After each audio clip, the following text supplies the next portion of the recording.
Helo, Helena dwi, darlithydd dwi mewn ysgol ieithod modern.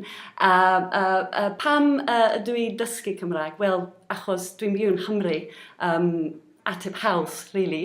A dwi wedi gwneud nifer o bethau i wella ac i ddysgu Cymraeg. Dwi wedi ymuno ar cyrsiau Cymraeg amser cinio yn y brifysgol, sydd wedi bod ardderchog i ni. A dwi'n gwneud ddwy lefel wahanol yn yr un pryd, jyst i gael ychydig o her ac i wella yn gyflymach. Be arall, dwi wedi gwneud yr ysgol haf hefyd, sy'n brofiad gwych i ddysgu'r iaith yn ddwys ac i cyfarfod bobl eraill sy'n dysgu Cymraeg a sy'n siarad Cymraeg. Dwi wedi sefyll arholiad Cymraeg hefyd, efallai mae hyn yn swnio tipyn bach yn brawychus, ond mae'n profiad gwych hefyd achos mae o'n rhoi sylfaen i ti yn yr iaith a dysgrif hefyd sy'n bob amser yn dda. Be arall? Wel, a deud y wir, dwi jyst darllen ac siarad yn Cymraeg cymaint â phosib bob dydd, really.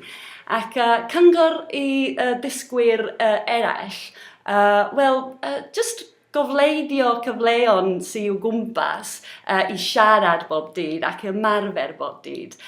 Pan ti'n dysgu Cymraeg, ti'n sylweddoli yn sydd faint o bobl sy'n i'w gwmpas sy'n siarad i'r iaith.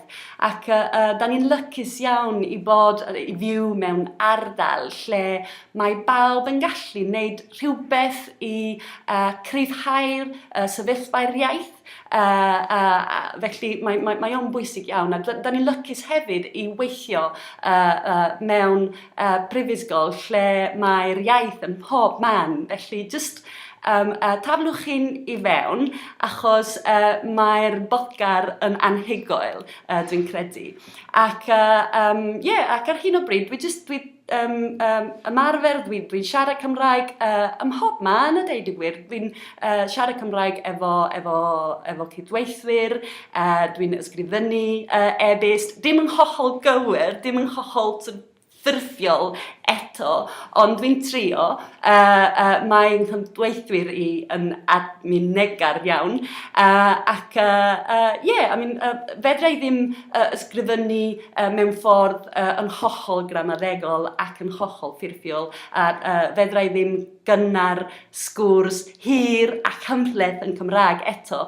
Neu, wel, dim ar nod. Dwi'n gael lot o gymorth a lot o ysbrydoliaeth o'n cwmpas i wella ac i byw yn Cymraeg.